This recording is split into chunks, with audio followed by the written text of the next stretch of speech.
Hello, you beautiful wise women. This is Donna Raymond from donnaraymond.com.au and wisewoman.com. Creating this little video just to share some insight with relations to the mother and our connection to our mothers.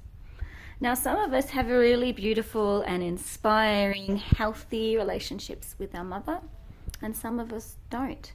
Or some of us have a non-existent relationship with our mother, whether that's our biological mother or adopted, foster mother. And what I want to share with you is a beautiful tool that you can use to strengthen the connection to yourself more fully and any sacred wounds that might be there through your journey connecting with mother. And this can be done the same way with your father as well. It's not just through the mother, but for this video, the purpose of this video, I'm focusing on the mother. And part of the reason why I want to focus on the mother is because of the imprinting stage of what happens in utero. So when a child is in the womb, there is no separation from itself and mother. So all of the sensory information that the mother is taking on is feeding that child that sensory information so it can begin to formulate an understanding of the world that it is to be brought into. So it's creating these imprints for life on the outside, so to speak. And this is really important to wrap your head around and to understand the context of what your mother's journey was like when she was carrying you in the womb. So if you have a relationship with your mother that is one that is open and honest, then I encourage you to ask.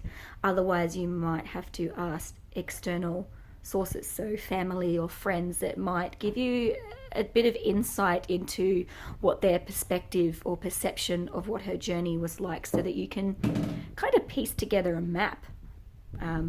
So that's one stage, is kind of understanding the imprint, and that sometimes, even in the healthiest relationships, there will be times growing up as a child where you felt abandoned or that your mother wasn't there, and maybe you have perceived her lack or absence there based on your emotional needs, or even hormones as well as a teenager. And this would probably establish itself around the transitioning child, so prepubescent into puberty, most likely, I would say.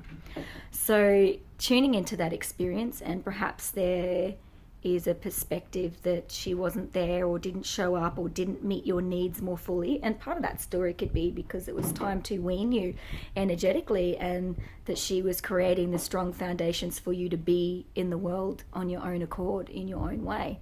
So when we tune into those threads from mother, it's really important to understand how that can ripple out into our lives as mature adults. And that for women, I see that it can create distortions in the sisterhood, because the original wound stems from mother to child. And also knowing that source of discordant energy and or story, however it is playing out, is coming from the perspective of a child. Yeah. So that child is highly feeling based, emotional based. It isn't rational. So we as a child can perceive certain circumstances completely different to what an adult would, because we don't have that mental faculty. It isn't developed yet.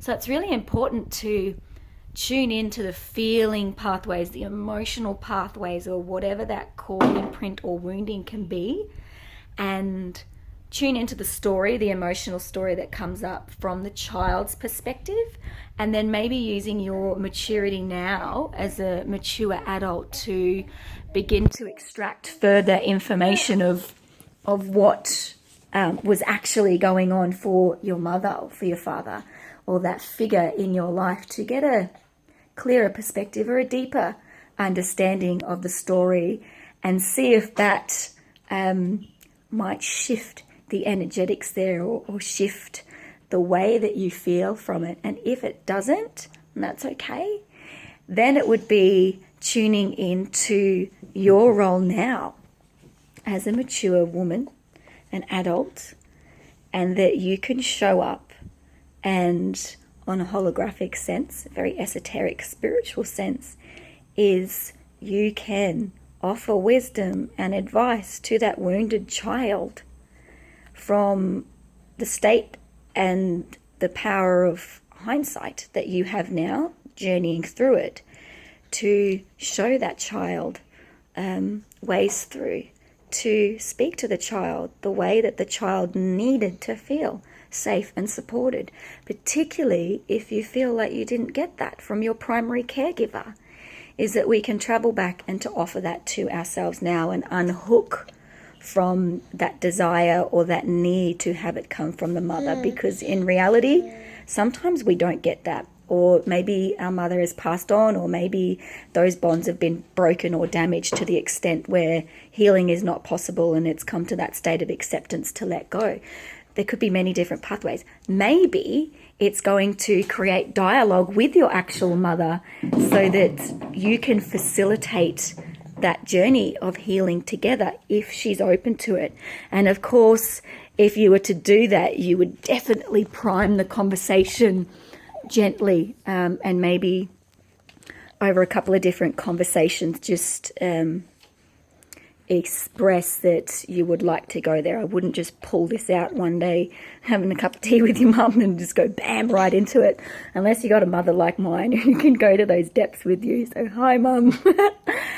So yeah, I'm tuning into this thread of mother and this mother wound, or the wounded child archetype. And that where there is wounding, there is generally a breakdown of communication, misunderstanding, or there's a dichotomy almost in perspectives. And that creates tension and it creates conflict.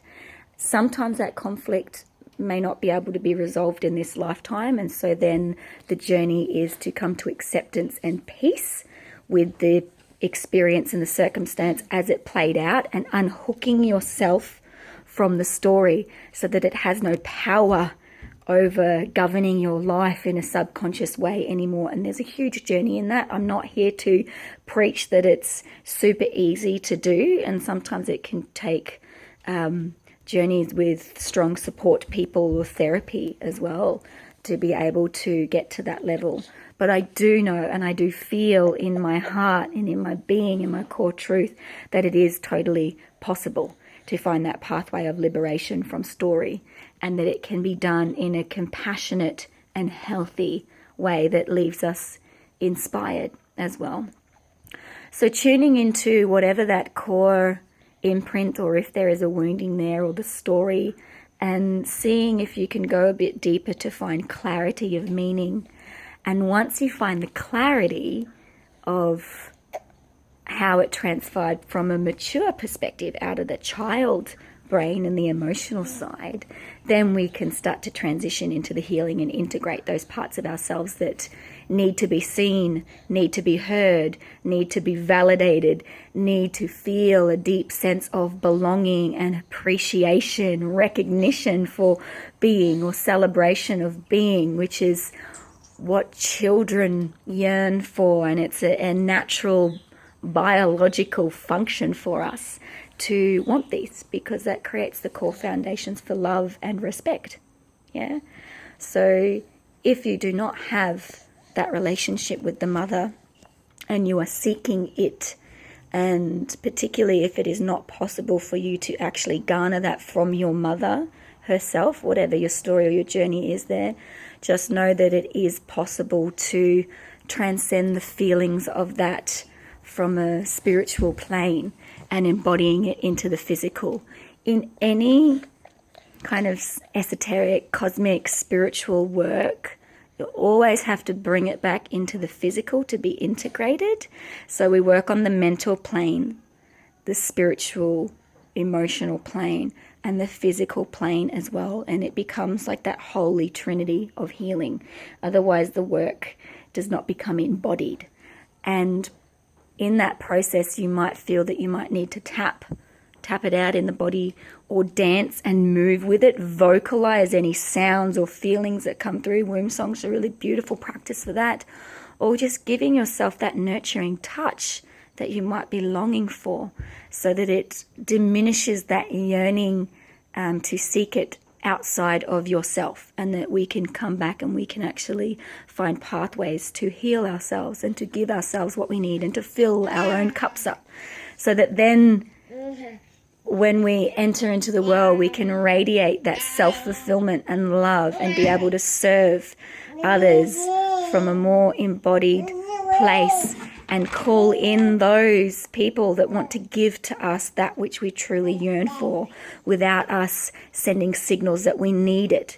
Because when we're in the state of need, we actually repel it, because you constantly need to validate that need for it. And a need is a need, it's not a fulfillment. Yeah, so I just felt to share that. It's coming through in this moment, journeying through the theme of the mother. I wish you so much love and many blessings, and I hope that you continually find deeper pathways back to yourself and cultivate meaning and purpose in your life, and know that you are loved and you are beautiful, and that you do make a difference in the world, and that your presence is appreciated in many different facets beyond the stories that you tell yourself. That you are needed, that you do belong, and that you are safe to be in the world.